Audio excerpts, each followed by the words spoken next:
The phone call lasted 4 minutes and 17 seconds. That's how long it took to destroy 2 years of my life. I was sitting in my home office, surrounded by wedding magazines and fabric swatches. I'd been planning our ceremony for 6 months. Beach wedding in Cancun, 50 guests. My dress was already ordered, an ivory A-line with lace sleeves that cost more than my first car. Michael and I had picked everything out together, over video calls, of course, because in 2 years of being engaged, I'd never actually met him in person. But that was about to change. His contract on the oil rig was finally ending. In 3 weeks, he'd be on a plane to Chicago. I'd finally hold the man I loved, the man I'd built my entire future around, the man who didn't exist. The call came from an unknown number. Normally, I'd let it go to voicemail, but something made me answer. "Is this Rebecca Thornton?" A woman's voice, professional, careful. "Yes. Who is this?" "My name is Special Agent Deanna Reyes. I'm with the FBI's Internet Crime Complaints Center. I'm calling about someone you may know as Michael Crawford." My heart stopped. "Is he okay?" I asked immediately. "Did something happen on the rig?" There was a pause. Too long. "Ma'am, there is no Michael Crawford. There is no oil rig. The person you've been communicating with is part of a sophisticated romance fraud operation. And I'm sorry to tell you this, but you're one of at least 14 victims we've identified." I don't remember what I said next. I think I laughed. A nervous, disbelieving laugh. "That's impossible," I said. "I've talked to him every day for 2 years. I've seen his face. I know his voice. We're getting married in 2 months." "Ma'am, the photos you've seen are stolen from a real person, a fitness model in Texas who has no idea his images are being used. The voice you've heard belongs to at least 3 different individuals who take shifts managing multiple victim relationships simultaneously. Michael Crawford is not a person. He's a character played by a criminal enterprise. 3 different individuals taking shifts, managing multiple victims." I felt the room start to spin. "How much money have you sent him?" Agent Reyes asked gently. I did the math in my head. The emergency when his wallet was stolen, the medical bills when his mother got sick, the equipment fees when his rig had an accident, the plane tickets, so many plane tickets that kept getting canceled for one reason or another. $89,000, I whispered. The number hung in the air between us. "I'm very sorry," Agent Reyes said. "I know this is difficult to hear, but I need to ask you some questions, and I need you to preserve all your communications with this individual. You may be able to help us build a case." I answered her questions on autopilot. Dates, amounts, account numbers. The whole time, part of my brain was screaming that this couldn't be real, that there had to be a mistake. But there wasn't. The man I loved, the man I was going to marry, had never existed, and I'd given him $89,000 to prove it. Let me take you back to where it started. 2 years and 3 months ago, when I was just a lonely divorced woman looking for connection. I was 43 when I joined the dating app, recently divorced after 18 years of marriage. My kids were in college, my ex-husband had moved to Seattle with his new girlfriend, a woman 15 years younger than me, because of course she was. I was alone, for the first time in my adult life, and I hated it. My friends encouraged me to try online dating. It's how everyone meets now, they said. Just be careful and have fun. I was careful at first. I swiped left on anyone who seemed too good to be true, ignored the obvious scammers with broken English and suspicious photos. I went on a few dates with a few mediocre men and resigned myself to a lifetime of disappointment. Then, Michael messaged me. His profile was modest. A few photos of a handsome man in his late 40s, salt and pepper hair, kind eyes, smile lines that suggested he laughed often. His bio said he was a petroleum engineer working on offshore rigs in the Gulf of Mexico, widowed, one grown daughter, looking for something real. His first message wasn't a pickup line, it was a genuine question about a book I'd mentioned in my profile. We talked about literature for 3 hours that first night. He was smart, articulate, thoughtful. He asked questions about my life and actually listened to the answers. He remembered details from previous conversations. He made me feel seen in a way I hadn't felt in years. The love bombing started immediately, though I didn't know that's what it was called. Good morning texts every day, long phone calls every night, video chats where he'd show me the sunset from the oil rig, the waves crashing against the platform. "I can't believe I found you," he'd say. "I'd given up on finding love again, and then there you were." Within a month, we were exclusive. Within 3 months, he told me he loved me. I said it back, and I meant it. Yes, it was fast. Yes, there were things that didn't quite add up. Yes, my friends raised eyebrows when I told them about my wonderful new boyfriend who I'd never met. But you have to understand, I was lonely. I was hurt. And Michael made me feel special in a way no one had in years. The red flags were there. I just didn't want to see them. He could never video chat during certain hours because of satellite connectivity issues on the rig. He canceled 3 planned visits because of rig emergencies and contract extensions. His story sometimes had small inconsistencies, details that changed slightly from one telling to the next. But I explained away every single one. Love makes you stupid. Or maybe I was just desperate to believe. The money requests started around month 4. His wallet was stolen during a port stop. He needed $500 wired to buy a new phone and get back to the rig. He was so embarrassed to ask. He'd pay me back as soon as he got his next paycheck. I sent the money without hesitation. He paid me back, or seemed to. A deposit appeared in my account a week later. I didn't realize until much later that it came from another victim, not from him. The next request came 2 months later. His mother was sick. Medical bills were piling up. He'd already liquidated his savings. Could I help? Just until his contract ended. $5,000. Then his equipment on the rig malfunctioned. The company was holding him responsible. $15,000 or he'd lose his job.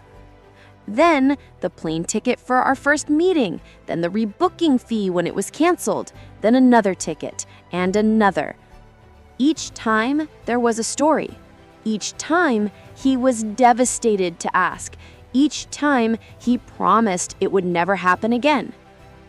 And each time I believed him because I loved him, and love meant trust, right? By the time I got that phone call from Agent Reyes, I'd sent Michael $89,000 over 18 months. My retirement savings, gone. My emergency fund, gone. A home equity line of credit I'd taken out temporarily, $40,000, gone. I was financially devastated. But the money wasn't even the worst part. The worst part was realizing that every conversation, every I love you, every plan we'd made, all of it had been manufactured by strangers in a call center somewhere, running a script designed to extract maximum cash from lonely hearts. After the FBI call, I went through our entire message history. 2 years of texts, thousands of messages. And once I knew what to look for, I could see it. The inconsistencies weren't accidents. They were shift changes. Sometimes Michael was warm and romantic. Sometimes he was more formal, almost businesslike. Sometimes his texting style changed mid-conversation. Different emoji usage, different punctuation patterns. Because it wasn't one person, it was 3. 3 different scammers, working in shifts, managing me like I was a customer service account. The FBI investigation revealed the whole operation. The ring was based in Ghana, with some members operating from the United States. They had dozens of fake profiles across multiple dating platforms. They targeted women over 40, divorced, widowed, or never married, women who were financially stable but emotionally vulnerable, women like me. They used stolen photos from real people. They created elaborate backstories. They employed professional scripts for every stage of the relationship: the introduction, the love bombing, the commitment phase, the emergency requests. It was industrialized heartbreak, a factory for loneliness. The photos of Michael came from a fitness influencer in Houston. He'd never heard of me, had no idea his face was being used to scam women out of their life savings. He was horrified when the FBI contacted him. The voice I'd heard on those phone calls? 3 different men who'd been trained to sound similar. They had notes on each victim, our histories, our preferences, our vulnerabilities. They knew exactly what to say to keep us hooked. The video calls? Pre-recorded clips, carefully edited, played through software that simulated live video. The sunset on the oil rig? Stock footage. The tour of his living quarters? A set built specifically for the scam. Every single moment of our relationship had been engineered for profit. I wasn't special. I was a mark. But here's the thing that kept me going, even in my darkest moments. I wasn't the only one, and by cooperating with the FBI, I could help stop these people from doing this to someone else. Agent Reyes became my lifeline. She explained that romance scams were one of the fastest growing crimes in America. Over $1 billion stolen every year. Victims too ashamed to report it, which only enabled the scammers to continue. I gave them everything. Every message, every transaction record, every detail I could remember about Michael's stories, his patterns, his vulnerabilities. The inconsistencies I'd noticed, those were gold for the investigation. They helped the FBI identify the shift patterns, the different writing styles, the operational structure of the ring. I wasn't just a victim anymore. I was a witness, and my testimony was helping build a federal case. The investigation took 14 months. During that time, I rebuilt my life piece by piece. I found a therapist who specialized in fraud victims. I joined a support group for romance scam survivors and discovered I was far from alone. There were doctors in that group, lawyers, business owners, smart, successful people who'd been manipulated by professionals. The shame we all felt was crushing, but sharing it made it lighter. I also had to deal with the financial wreckage. I sold my house to pay off the home equity loan, moved into an apartment, started over at 45 with almost nothing. But I was determined to not let this destroy me. I had already given these scammers my money. I wasn't going to give them my future, too. 14 months after that first phone call, Agent Reyes called me again. "We got them," she said. The FBI, working with international law enforcement, had arrested 7 people connected to the ring, 3 in Ghana, 4 in the United States. Among them were the 3 men who had played Michael. I saw their photos during the trial. 3 ordinary-looking men in their 20s and 30s. One of them had a wife and kids. He'd been scamming lonely women while going home to his family every night.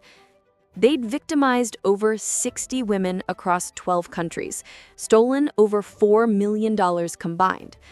I testified at the federal trial, sat in that witness box and told my story to a courtroom full of strangers, explained how I'd fallen in love with a ghost, how I had given away everything for someone who didn't exist. It was humiliating. It was also liberating, because every word I said was helping put these monsters behind bars. The 3 primary operators got 12 to 15 years each, federal prison, no parole for at least 10 years. I didn't get my money back. You almost never do in these cases.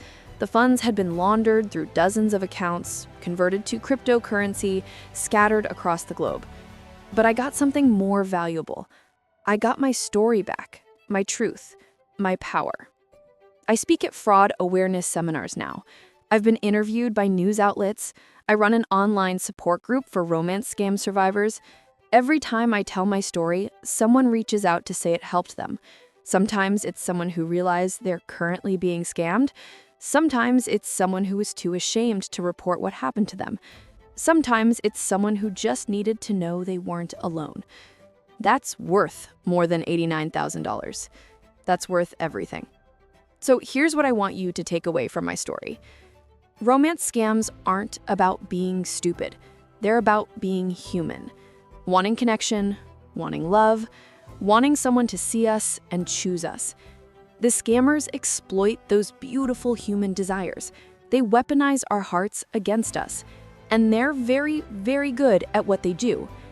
If you're in an online relationship with someone you've never met, ask yourself these questions. Have they ever asked you for money, even once? Do they always have an excuse for why they can't video chat or meet in person? Is their story full of dramatic emergencies and tragic circumstances?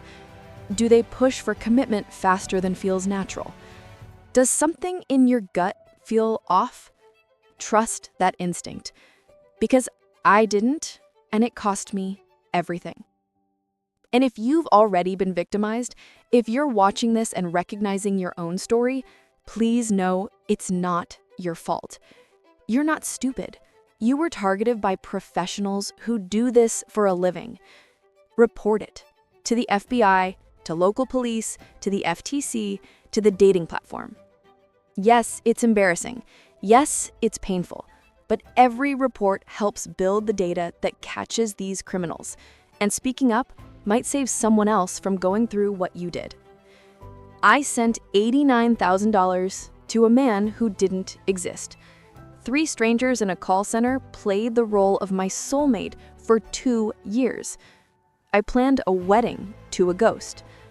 And I'm still standing, stronger than before. Because they took my money, they took my trust, but they didn't take me. So here's my question for you. Have you or someone you know been targeted by a romance scam? What red flags did you notice or miss? And if you could go back, what would you tell yourself? Leave a comment, share your story, because the more we talk about this, the harder we make it for scammers to operate in silence. Thank you for watching. Stay safe out there, and remember, if someone you've never met asks you for money, the answer is always no.